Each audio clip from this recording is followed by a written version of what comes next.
দিনের কোনো জিনিস বা ইসলামের কোনো আয়োজনের কিছু প্রোডাক্ট কিনতে যাই বাজারে, কোনো মার্কেটে, তখন যখন বলা হয় আমরা মসজিদের কিছু প্রোডাক্ট কিনতে আসছি, কিছু ফ্যান কিনতে আসছি, কিছু লাইট কিনতে আসছি, তখন ওই দোকানদার বলে এই লাইটটা, এই ফ্যানটা নাও, অনেক সুন্দর হবে।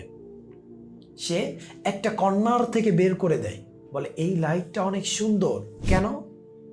ওটা দিনের কাজ, মসজিদ আল্লাহ তাআলার ঘর, তার জন্য। মুত্তাকিনের আচরণ এইভাবে না।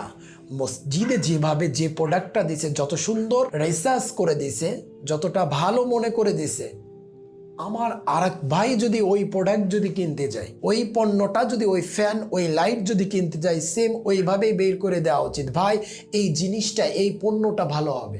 এটাকে বলে মুত্তাকিনের আখলাক, চরিত্র। মুত্তাকিন